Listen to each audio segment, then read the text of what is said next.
Puisi ini berjudul Negeri Para Bajingan.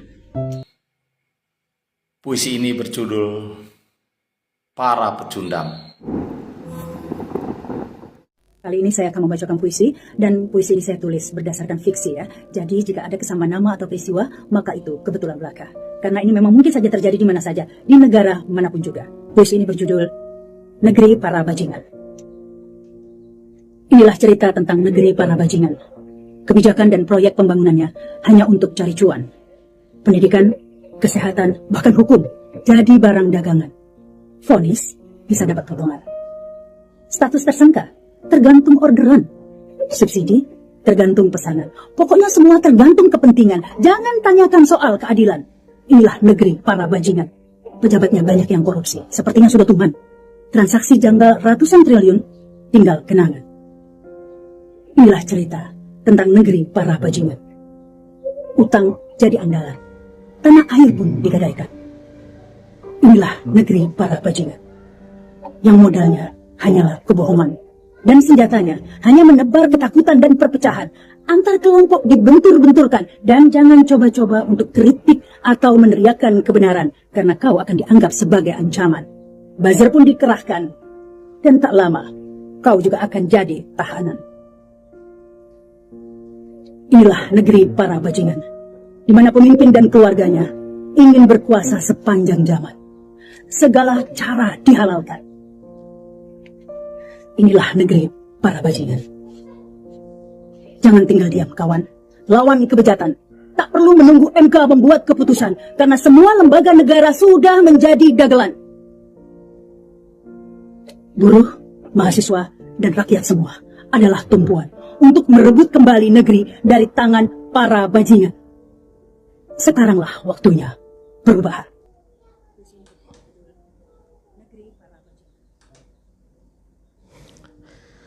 Walaupun Rahma Sarita mengatakan ini adalah fiksi, tetapi lihat, puisi ini semua orang tahu ditujukan kepada siapa. Kalau Anda sudah nggak betah tinggal di negeri ini, silakan pergi dari negeri ini. Semua orang tahu tujuan Anda itu mengkritik siapa. Kalau di negeri ini merasa Anda kecewa dengan semuanya, sehingga Anda tidak bisa melihat dengan akal waras, yang ada semua hanya keburukan dan kebencian kepada pemerintah dan negeri ini, silakan henggang dari negeri ini. Beres kan? Beres, gak usah banyak mengeluarkan kata-kata. Puisi negeri para bajingan ini juga dibalas oleh netizen dengan judul Puisi Para Pecundang. Puisi ini berjudul Para Pecundang. Wahai para pecundang Republik, sampai kapan kalian terus mencela dan mencaci maki bangsamu sendiri? Sampai kapan kalian buta dan tuli untuk melihat kemajuan dan perkembangan bangsa ini? Wahai para pecundang Republik, bukalah mata hati kalian. Lihatlah bagaimana bangsa ini bisa bergerak maju, bisa bertumbuh dan berkembang. Jangan hanya karena ambisi politik kalian mencaci maki bangsamu sendiri. Salam NKRI. Saya baru aja lihat sebuah video puisi, lebih tepatnya dengan judul Negeri Para Bajingan, karya Rahma Sarita. Jujur gue nonton itu gak ada perasaan marah ya, sama sekali enggak. Yang ada gue pengen ketawa. Buat gue itu hanya sebuah dagelan. Dan lebih tepatnya sih gue lebih ke rasa iba ya. Iba banget deh. Iba. Kenapa? Ya itulah, kaum-kaum sakit hati yang gak pernah bisa move on. Jadi seperti ini kelakuannya. Ya dong, setelah gue cari tahu siapa sih sosok Rahma Sarita, ya dong, ternyata dari sisi pendidikan dia memiliki jenjang pendidikan yang cukup baik. Dia cerdas. Dari sisi physically dia cukup cantik. Dari secara berpakaian dia sangat sopan dan elegan. Tapi sayang satu hal yang dia lupa. Ternyata dia krisis moral dan miskin akhlak. Kenapa saya katakan itu? Iya, ketika dia membuat puisi tersebut, dia tidak berpikir sama sekali. Dia makan, dia tidur, dia mencari nafkah, dia hidup, bahkan dia BAB pun di tanah Ibu Pertiwi, di tanah Indonesia. Dan dia pun pastinya menikmati hasil dari pemerintahan yang sekarang. Terus dia buat puisi seperti itu. Kan kasihan banget ya. Jadi buat teman-teman sih, ngedengar puisi tersebut nggak perlu marah, tapi orang-orang seperti itu harus kita kasihani. Harus kita kasihani. Kalau perlu kita bawa berobat, mungkin secara psikis dia lagi terganggu. Jadi seperti itu kelakuannya. Kasihan ya Anda Rahmasarita, cantik, pendidikan oke, cara berpakaian sangat sopan, tapi ternyata Anda krisis moral. Lagi sakit. Miris ya, miris banget. Saya sebagai perempuan, seharusnya saya bangga dengan Anda, dengan kelebihan-kelebihan yang Anda miliki. Tapi ternyata Anda seperti ini. Segini doang kemampuan Anda, hanya bisa menghina pemerintahan. Kenapa? Anda nggak dapat kue, atau yang Anda inginkan dari pemerintahan ini nggak Anda miliki. Jadi seperti ini kelakuan Anda. Gak apa-apa kok Rahmasarita. Semoga Anda diberikan hidayah ya, dan dipanjangkan umur, jadi diberi kesempatan untuk bertobat. Jangan hanya bisa mencaci maki, menghina, menzolimi, tapi silahkan Anda introspeksi diri Anda. Oke? Salam NKRI. Salam Puisi NKRI. berjudul Negeri Para Bajingan. Perempuan satu ini dari dulu, ketika Pak Jokowi berkuasa, selalu saja statement-statementnya mirip dengan Rocky Gerung, dan rupanya dia juga bikin puisi dengan gaya bahasa atau mengambil kata dari Rocky Gerung juga ya. Dan orang-orang seperti ini yang mestinya dengan pakaiannya yang seperti itu ya, itu di kepalanya itu penuh dengan satu kedamaian ya, karena pakaiannya yang seperti itu harusnya penuh dengan kedamaian. Tapi faktanya kita lihat berulang kali mulai dulu, dia selalu membuat statement-statement yang penuh dengan kebencian. Dan ini sungguh disayangkan, tidak sesuai dengan potretnya. Kalau kita bicara tentang agama, barangkali ibu ini, RS ini harusnya bersyukur sekali dengan parasnya yang cantik kemudian dan pakaiannya seperti itu. Mestinya dia tidak perlu membuat narasi, membuat statement yang justru memperkeruh, memperpanas suasana. Kata yang dipilih, diksi yang dipilih itu mestinya bisa menyejukkan.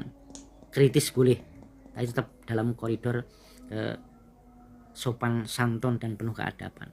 Puisi yang dia ciptakan, saya yakin 100% ya, bahwa di kepalanya itu penuh dengan kebencian terhadap Pak Jokowi.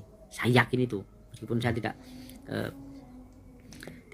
bukan seorang ahli yang bisa menilai secara psikologi terhadap seseorang, tapi karena yang dari dulu sampai sekarang itu pernyataan orang ini selalu saja menjelekan Pak Jokowi. Kita semua juga tahu bahwa ini adalah salah satu dari kelompok-kelompok pembenci Pak Jokowi. Ya seperti inilah bahasanya. Ini atau fannya Rocky Gerung, ya, bahasa-bahasanya seperti ini, tidak ada santun-santunnya. Iya, dan nggak sesuai banget dengan pakaian yang dikenakan. Wahai perempuan yang membaca puisi bahwa negara Indonesia ini adalah negara bajingan. Andaikan Indonesia ini dipenuhi oleh orang-orang bajingan, kenapa Anda masih selamat sampai sekarang? Indonesia ini penuh dengan orang-orang bajingan, kenapa hidup Anda mewah di Indonesia? Kenapa hidup Anda bergelimang harta di Indonesia? Kenapa Anda selesa hidup di Indonesia? Anda Indonesia ini dipenuhi oleh orang-orang bajingan. Kenapa kehidupan Anda lebih bahagia dibanding kehidupan orang lain? Apakah Anda tidak bersyukur hidup di Indonesia? Apakah Anda masih merasa berkurang hidup di Indonesia? Kurang mewah, kurang kedudukan, kurang harta. Indonesia ini dipenuhi oleh orang-orang bajingan, tidak cocok untuk kehidupanmu. Indonesia ini dipenuhi oleh orang-orang bajingan, lebih baik Anda pulang ke negeri Anda. Bawa sanak famili Anda, bawa teman-teman Anda. Bandingkan kehidupan di Indonesia dengan kehidupan di negara Anda. Kehidupan di Indonesia setiap hari mendengarkan laungan azan, mendengarkan orang mengaji, mendengarkan orang berdoa. Bandingkan kehidupan di Indonesia dengan kehidupan di negara Anda. Apakah akan sama seperti kehidupan Anda di Indonesia? Apakah Anda di negara Anda nanti akan mendengar suara desingan peluru, desingan bom berdentum-dentum di telinga Anda? Indonesia tidak cocok untuk Anda. Karena Indonesia negara bajingan. Seperti yang Anda katakan, Indonesia dipenuhi oleh orang-orang bajingan. Indonesia adalah negara rebutan. Di mana-mana negara, hanya Indonesia yang menjadi rebutan dunia. Tetapi Anda begitu memperlekehkan Indonesia, begitu menghina Indonesia, sedangkan kamu mencari makan di Indonesia. Darah yang mengalir di tubuhmu itu, makanan yang berada di tubuhmu itu, berasal dari tanahku, negeriku Indonesia. Anda berpendidikan tinggi, tetapi sayang, Anda tidak mempunyai hati nurani, tidak mempunyai rasa patriotisme. Anda tidak mencerminkan sebagai warga Indonesia yang baik. Kalau Anda menginginkan Indonesia seperti negara Anda, langkahi dulu mayat kami. Langkahi dulu mayat-mayat rakyat Indonesia. Negaraku adalah negara terindah. Negaraku adalah negara harapan. Negaraku adalah negara impian semua orang. Sabar Bu, sabar. Jangan pernah memperlekehkan Indonesia. Jangan pernah menghina Indonesia. Karena kami, rakyat Indonesia, tidak akan menerima hinaan itu.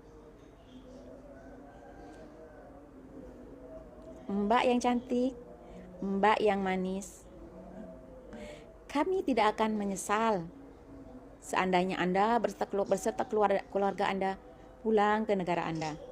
Silahkan dengan rasa hormat tinggalkan Indonesia. Karena Indonesia ini dipenuhi oleh orang-orang bajingan. Jangan coba-coba untuk kritik atau meneriakkan kebenaran. Karena ini kalau nggak salah presenter ya di salah satu stasiun swasta, udah nggak, gue juga nggak ngikutin, tapi emang sering kritik negeri para bajingan. Negeri para bajingan artinya gue menafsirkan bahwa ini negeri banyak para bajingan, mungkin di level manapun bajingan, tapi narasinya lebih kepada versi gue, tafsir gue,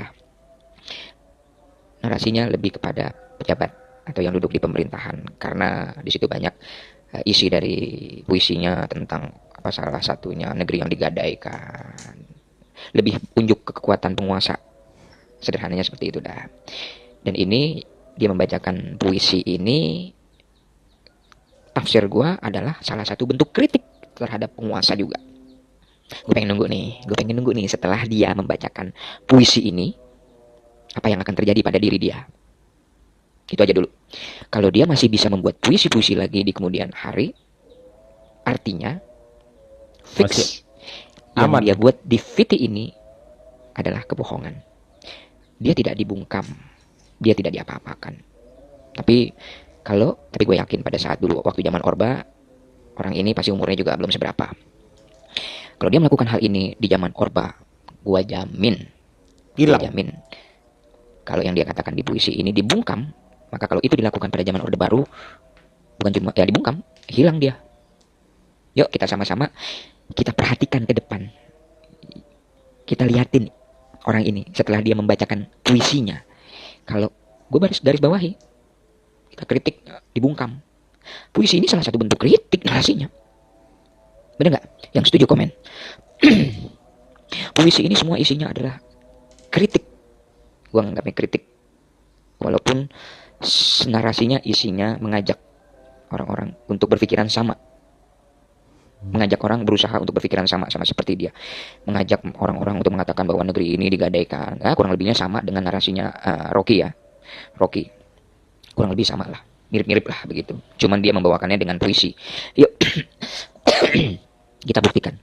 Apakah negeri ini akan membungkam orang-orang yang mengkritik kebijakan-kebijakan. Kita lihat ke depan bagaimana manusia itu muncul di permukaan kah atau hilang di telan bumi kah, kan begitu. Gue khawatir soalnya ini harus ada pembuktian. Iya. Gue merasa pemerintahan saat ini sangat menjunjung tinggi demokrasi. Siapapun bebas untuk mengeluarkan segala unek-unek, bahkan yang lewati dari kata kritik seperti caci maki, hinaan, sampai fitnah Lolos. oleh pemerintah. Tidak diberikan sebuah pembungkaman buat mereka-mereka, seperti yang ada di dalam narasi puisi yang dibacakan oleh perempuan ini. Sekali lagi, yuk sama-sama. Ini puisi bagian dari sebuah kritik. Jadi kalau ke depan ada tindakan kepada perempuan ini, fix, artinya memang kritik di negeri ini dibungkam, fix. Tapi kalau perempuan ini bisa muncul lagi dengan membawakan narasi-narasi yang berbeda, ya, bisa membawakan kritik-kritik yang berbeda, artinya gugur apa yang ada dalam narasi yang dibawakan oleh perempuan ini. Itu aja mungkin yang harus kita perhatikan. Jangan sampai kita ikut larut hanya sekedar mendengar. Enggak sih, gue nggak melihat keindahan dalam puisi ini sama sekali. Nggak mendengar, nggak melihat keindahan, baik narasi, baik suara, tidak. Gue tidak mendengar itu, tidak menangkap keindahan, sama sekali tidak.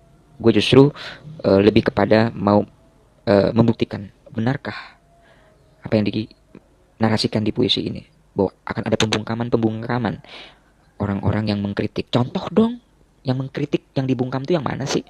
Yang mana yang dikritik? Gue mungkin bodoh, tidak sepandai perempuan itu. Gue mungkin mempunyai informasi yang minim ketimbang perempuan itu. Tapi pastinya media mainstream maupun media sosial akan lebih cepat menginformasikan apabila ada orang-orang yang memanfaatkan demokrasi yang ada di negeri ini, menyuarakan kebenaran di negeri ini, tapi dibungkam. Karena gue ngelihatnya ya, orang masih sulit membedakan antara kritik atau fitnah. Yang memfitnah aja juga masih selamat untuk saat ini. Iya. Yang mencaci maki aja masih selamat. Masih Di bebas berkeliaran. Tidak ada. Justru dari penguasa negeri ini yang memberikan action dari mereka-mereka yang memfitnah, mencaci, mengeluarkan kalimat-kalimat yang tidak pantas. Pemimpin negeri ini sama sekali tidak memberikan reaksi sama sekali. Jadi bagaimana mungkin ada narasi yang mengatakan kritik dibungkam di negeri para bajingan? Atau mungkin gue yang terlalu jauh, bahwa puisi itu bukan ditujukan untuk negeri tercinta gue ini ya. Mungkin gue yang salah. Mungkin pembaca puisi ini bukan untuk menunjukkan negeri gue, karena negeri gue dipimpin oleh orang yang sangat bijaksana, orang yang sangat menjunjung demokrasi, orang yang membebaskan rakyatnya berekspresi apapun bentuknya. Pemimpin negeri gua adalah seorang pemimpin yang mau menerima, yang mau mendengar, yang mau memperhatikan, dan mau memajukan negerinya di mata dunia untuk anak cucunya yang nanti akan menikmati, bukan orang-orang yang hidup saat ini yang dibangun oleh pemimpin negeri gua. Pembangunan yang dilakukan untuk anak cucu ke depan ketimbang kita yang hidup saat ini. Itu yang sedang diperjuangkan oleh pemimpin negeri ini. Jadi kita yang saat ini hidup sekarang, mulailah untuk berbesar hati bahwa ini semua dilakukan untuk anak cucu kita nanti. Wassalamualaikum warahmatullahi wabarakatuh. Waalaikumsalam warahmatullahi wabarakatuh. Para pesakitan, para orang-orang yang tidak pernah mendapat jabatan, orang-orang yang selalu merasa terpinggirkan dan terpojokkan, orang-orang yang merasa dia pandai tapi tidak pernah digunakan, ya orang-orang seperti itu. Apa kritikan di Indonesia itu termasuk kritikan yang aman? Aman. Ya, aman. Banyak sekali kekurangan, ya. Negara kita banyak sekali kekurangan, dan itu justru harus diperbaiki untuk generasi-generasi berikutnya. Kalau apa yang disampaikan oleh RS ini sebuah fiksi dan ditujukan kepada negara lain, oke, nggak masalah, bacakan aja di luar negeri juga, jangan di Indonesia. Semua orang juga tahu apa tujuan membaca puisi tersebut. Semua orang, dia hanya berlindung di balik fiksi untuk menyelamatkan diri. Dia merasa ketika dia membacakan itu maka akan ada pembungkaman. Padahal segala macam hinaan, cacian yang ditujukan kepada pemerintah, khususnya kepada presiden, aman-aman aja mereka melinggang. Aman. Buktinya mereka semua juga masih hidup sampai sekarang. Makanya itu teman-teman, setinggi apapun orang dalam hal pendidikan, ya tidak menjamin orang tersebut berpikir secara cerdas dan waras. Apakah mereka mempunyai jiwa spiritual yang baik? Enggak juga. Buktinya dia orang-orang yang kelihatannya tidak mensyukuri setiap nikmat yang dia berikan, nikmat alam, nikmat Indonesia yang sangat luar biasa beragam dan masih terjaga kerukunan. Apa yang kurang dari Indonesia? Ada kekurangan, ya. Mari kita sama-sama tambal kekurangan itu untuk anak cucu kita nantinya. Jangan menuntut suatu kesempurnaan, karena dimanapun berada tidak ada negara yang sempurna. Pasti ada kekurangan itu. Tapi jangan pernah mengatakan negeri ini Pak, negeri para bajingan. Kalau negeri ini para bajingan, termasuk Anda juga bajingan. Ya, mending melakukan sesuatu hal yang berguna, membawa impact yang baik untuk negara kita, negara kesatuan Republik Indonesia. Ya, cocok. Ketika negeri para bajingan, puisi negeri para bajingan dibalas dengan puisi negeri para pecundang seperti Anda. Wassalamualaikum warahmatullahi wabarakatuh.